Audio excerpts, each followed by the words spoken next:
Hi, Mystery Recapped here. Today, I am going to explain an Indian black comedy crime thriller film called Andhadhun. Spoilers ahead, watch out, and take care.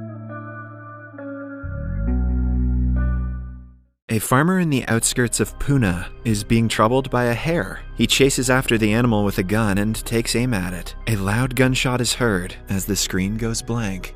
Somewhere in Pune lives a talented blind pianist named Akash. He lives alone, cooks, and cleans after himself, despite his disability. Akash is frequently bothered by a kid who thinks he is not blind. The kid goes far and beyond to try to prove his theory, but hasn't been successful yet. One morning, after being troubled by the kid as always, Akash goes to a music shop. We find out he plans to move to London in a month to work in a famous pub. The shop's owner thinks he is a great man for not letting his impaired vision hold him back in life. Then, we are introduced to a former Bollywood actor, Pramod Sinha. He lives with his young wife, Simi, on the posh side of Pune. Despite often being criticized for the age difference, they are happily married. Pramod very happily. Apart from Simi, Pramod's only immediate family is his daughter from his first marriage, Dani. She doesn't live with the couple, but visits them once in a while. One afternoon, Akash is hit by a scooter while trying to cross the road. The driver is a girl named Sophie, who feels awful even after helping him up. She invites him to lunch as an apology. They talk for a while, and upon finding out Akash is a pianist, Sophie invites him to perform at her father's restaurant.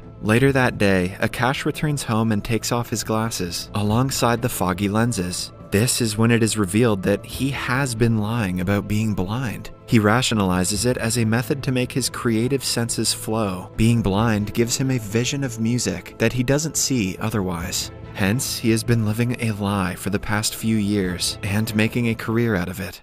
The next day, he goes to Sophie's restaurant for the first time and plays the piano. Everyone is thoroughly impressed, mostly because they think he is blind. Coincidentally, Pramod is also at the restaurant, equally impressed by Akash. His and Simi's third wedding anniversary is in a few days, and he wishes to surprise her with live music. Akash promises to come to his apartment to play for them. Because the actor wants their day to be a surprise, he lies to Simi that he will be out of town. Simi is annoyed, but she understands that her husband is a busy man. While returning home from work, Sophie has to stay at Akash's home because of the rain. He pretends to not look when she changes into his clothes in front of him. The two have felt the sparks between them in the past few days they have been together. Soon, they begin to make out and spend the night together.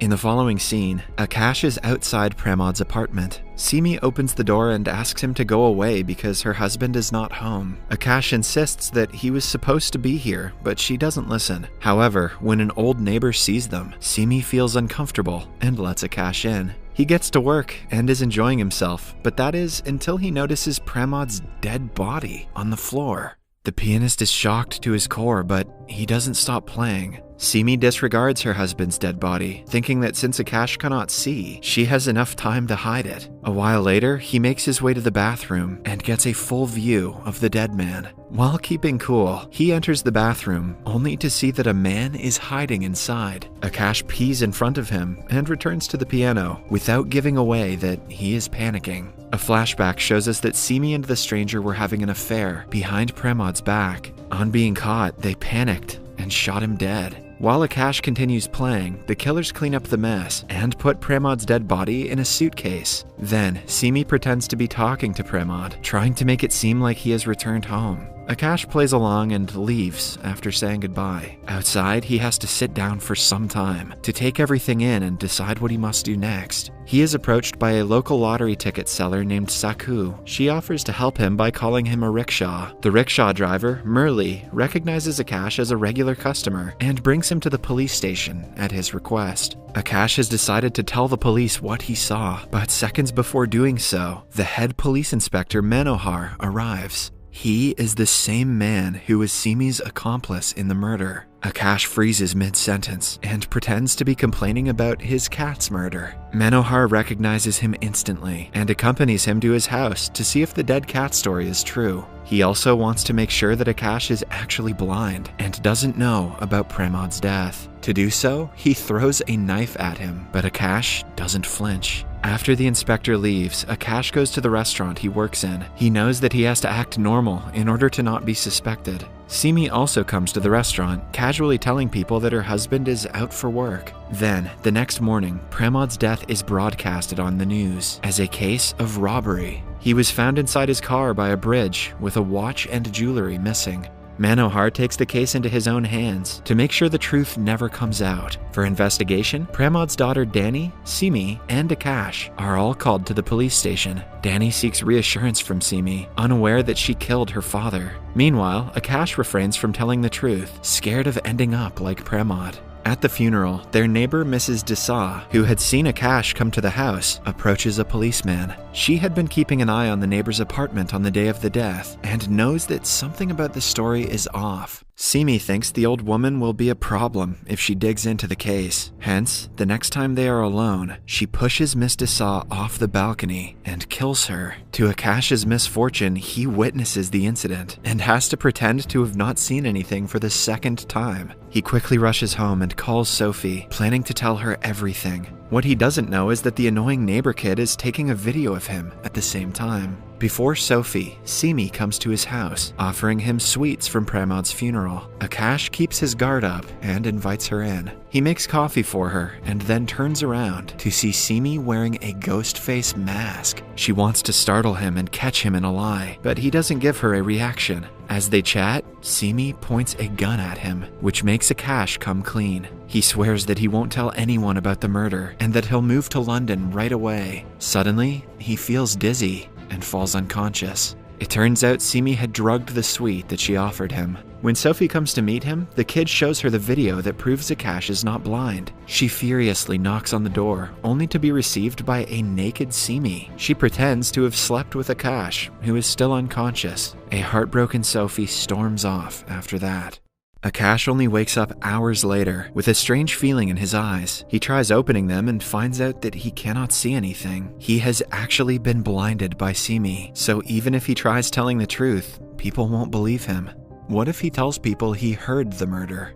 He calls Sophie for help, but she blocks his number, leaving him with no options. Meanwhile, the events have caused a dent in Manohar and Simi's relationship. He is mad at her for not killing Akash instead of just blinding him. Simi argues she is not a serial killer, sending him to finish the job. When it gets dark, the policeman breaks in and tries to strangle the pianist to death. Akash struggles and manages to escape after hurting him. However, he has difficulty navigating through the neighborhood after really going blind.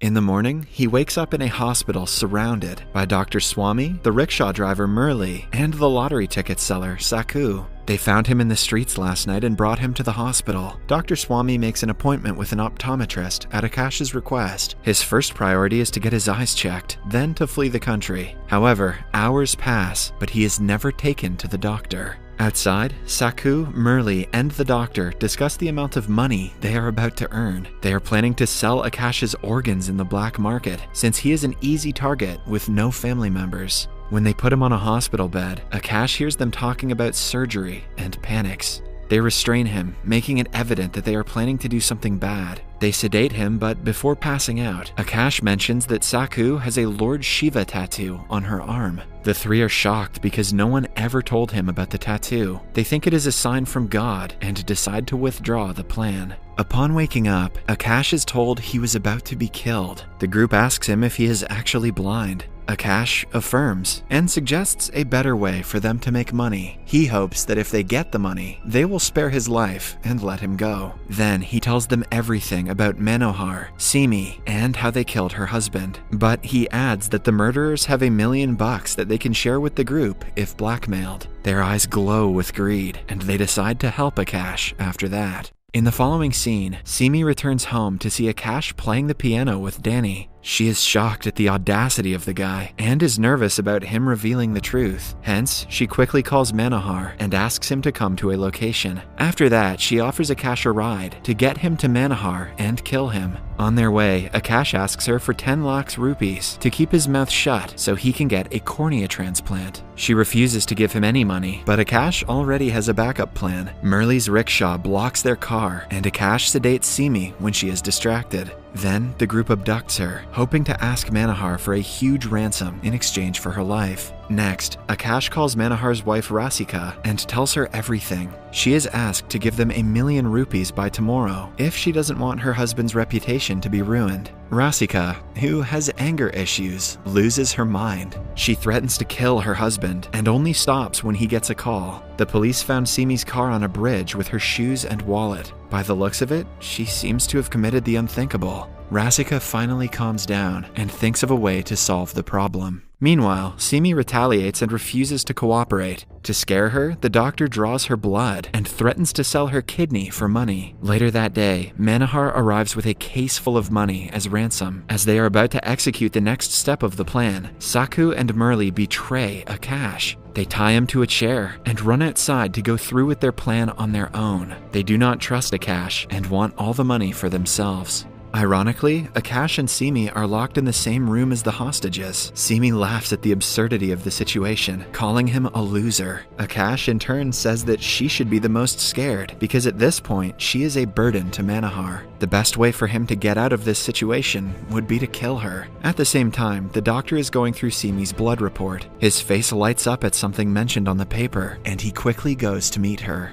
In the hideout, Murli manages to get the bag of money, but Manohar shoots him before he can run away. Saku freaks out and traps the inspector in the elevator, stealing the bag right after. Then she brings Murli to the hospital, but he is too far gone to be saved. She also finds out the money she received is fake. In the meantime, Simi unties the rope around her hands and attacks Akash to kill him, but is stopped by Dr. Swami. They get into a struggle that ends when they knock her out. The doctor puts her inside the trunk and drives to Mumbai with Akash. On the way, he explains that Simi has a BRH negative blood group, which is extremely rare. A wealthy man's daughter is in desperate need of a liver from someone like Simi. If they sell her organ, they will earn more than 50 million bucks. Akash can do whatever he wants with half of it, even get a cornea transplant. However, he doesn't feel right because he will have to kill Simi for her liver. The scene abruptly cuts to 2 years later. Sophie is on a vacation in Europe, living her best life after forgetting everything that happened with Akash. But the past follows her when she sees a poster of him outside a pub.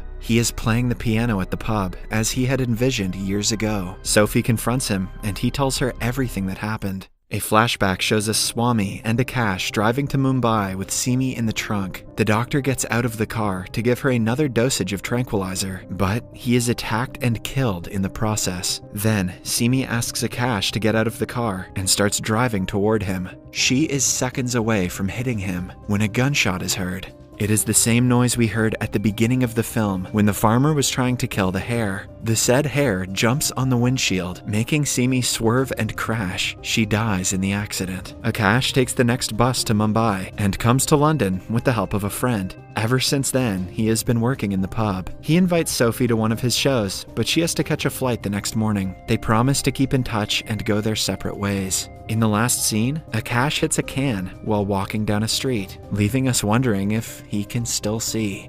Subscribe for more videos like this, turn on the notifications, and leave a like to help the channel out. Thank you for watching.